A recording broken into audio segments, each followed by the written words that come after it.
তো প্রচুর সোনার জিনিস, রূপোর জিনিস, যার যেরকম সামর্থ্য তা প্রচুর পরে আমাদের মায়ের কাছে। মায়ের মন্দিরের সামনে ঠিক তোমরা আসলে দেখতে পাবে এরকম প্রদীপ, ধূপকাঠি জ্বালানোর জায়গা একদম করে দিয়েছে।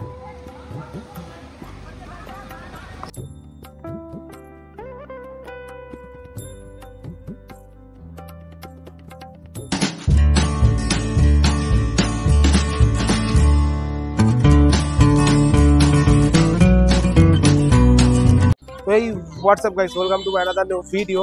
তো আজকে চলে এসেছি মায়ের মন্দিরে মা বল্লাকালী পুজো দেখতে। তো আজকের পুজোর যে টপিক সেটা হচ্ছে মায়ের পুজোর সময়সূচি, মায়ের পুজোর নির্ঘট, যে মায়ের পুজো কখন থেকে কখন কি হবে, কখন ঘর তোলা হবে, কখন পুজো শুরু হবে, কখন পুজোর আরতি হবে, সব কিছু আজকের ভিডিও থাকবে। এছাড়াও থাকছে মায়ের পুজোর যে চারিদিকের ভিউ, এক কথায় যেখান থেকে তোমরা প্রসাদ কিনতে পারছো, এক কথায় যে যেখান থেকে তোমরা ছোট ছোট ঠাকুরগুলো সংগ্রহ করতে পারছো, কোথায় জমা দিতে হবে, এক কথায় ঠাকুর এই পুজোর টোটাল ডিটেলস থাকছে আজকের ভিডিওটাতে। চলো আর বেশি দেরি না করে ভিডিওটা শুরু করতে। রয়েছে আমাদের বল্লা পূজার প্রধান পুরোহিত শ্রী অরূপ চক্রবর্তী মহাশয়, অ্যান্ড যাকে সবাই আমরা ভোলা কাকু করেছি। তো আমি প্রথমে শুনে নেব যে এই পুজোর অ্যাকচুয়ালি যে বল্লা পুজো তোর যে নির্ঘণ্ট যে সময়সূচি, তো পুজোর আগে যে মায়ের কাঠামো পুজো হয়ে গেছে, পুজোর সামনে তোমার পেছনে ঠাকুরও রয়েছে, আমরা ঠাকুরকেও নিচ্ছি, তো ঠাকুরের রঙও শুরু হয়ে যাবে। তো এর যে মেন সময়সূচিগুলো যেগুলো তোমরা জানো আমাদের মধ্যে আসে না, তো সেগুলো যদি অ্যাকচুয়ালি তুলে দেওয়া। জয় মা বল্লা, আমার মা সবার মা। আমাদের পূজার নির্ঘণ্ট বলতে আমাদের শুক্রবার প্রাতঃ মানে একদম ভোর 5টায় মাকে জাগানো হয় মঙ্গল আরতি দ্বারা। জাগিয়ে তারপরে মাকে জাগিয়ে মাকে প্রসাদ নিবেদন করা হয়। তারপরে প্রত্যেক ভক্তবৃন্দ প্রসাদ আমরা নিবেদন করা শুরু করি। বাইরে আপনারা দেখেছেন যারা এসেছেন, প্রচুর পরিমাণে ব্রাহ্মণ থাকে, তারা বাইরে প্রসাদ নিবেদন করে। সারাদিন এটা চলে। দুপুরে আবার 12টার পর থেকে আমাদের মায়ের চণ্ডীপাঠ শুরু হয়। 12টার পর চণ্ডীপাঠ শুরু হয়। সন্ধে আপনার রাত্রি 10টায় আমাদের মায়ের ঘট ভরানো হয়। 11টায় আমাদের মায়ের পুজোয় বসা হয়। পুজো শেষ হয় 3টে থেকে 4টে, এর মধ্যে কোনো একটা সময় 4টেই বেজে যায়।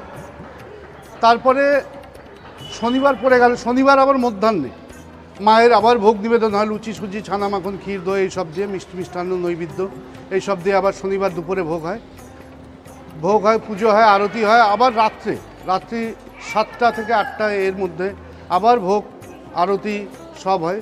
সেম রবিবারও একইভাবেই হয় আমাদের মায়ের ভোগ আরতি দুপুরে এবং মধ্যাহ্নকালে এবং সন্ধ্যা আরতির সময় 7টা থেকে 8টা এই সময়। সোমবার দিন দুপুর 2টোর দিকে আমাদের মায়ের পুজোয় বসা হয় অ্যাপ্রক্স। তারপরে পুজোর পরে যেটা আমাদের বিসর্জনে যা যা ক্রিয়া কর্ম রীতি অনুসারে যা যা করতে হয় সেইটা আমরা করি এবং আমাদের মায়ের বিসর্জন হতে হতে সন্ধে লেগে যায়। অ্যাপ্রক্স আপনার 7টা, 7:30 এরকম সময় মায়ের বিসর্জন হয়। দ্বিতীয় কোশ্চেন আছে, তুমি একটু আমাদের এই বল্লা মায়ের যে বড় মেলা হয়, এই মায়ের পুজো ঘিরে একটা অনেক বড় মেলা হয়। বল্লা বাস স্ট্যান্ড থেকে পুরো মায়ের মন্দির অবধি, মানে রাস্তায় হাঁটার লোক হয় না, মানে হাঁটার জায়গা পাওয়া যায় না, এতটা ভিড় হয়। তো এই যে মেলা সম্পর্কে যদি কিছু বলো। মেলায় তো আমাদের লাখ লাখ লোক হয়, প্রচুরই লোক হয়। সেই লোককে কন্ট্রোল করা এবং তাদের সেফ থাকার জন্য আমাদের কমিটির তরফ থেকে পর্যাপ্ত পরিমাণে ভলেন্টিয়ার এবং পুলিশ প্রশাসনের সহযোগিতা প্রচুর, প্রায় 2000+ আমাদের প্রশাসন মানে পুলিশ থাকে আমাদের। তারা প্রচণ্ডভাবে সহযোগিতা করে যাতে কারো কোনো কিছু প্রবলেম না হয়। আর এই মেলার বিশেষত্বটা কি, মানে পপুলার খাবার বা কিছু একটা মেলা থাকে আমরা শুনেছি? আমাদের মেলার মায়ের মেন প্রসাদ বলতে গেলে খাজা বাতাসা।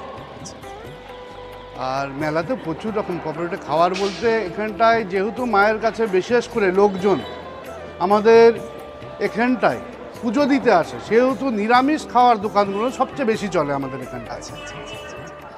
আচ্ছা, আরেকটা কোশ্চেন করবো লাস্ট, সেটা হচ্ছে আমাদের উত্তরবঙ্গবাসী, নর্থ বেঙ্গলবাসীর জন্য তুমি কি আমন্ত্রণ জানাবে?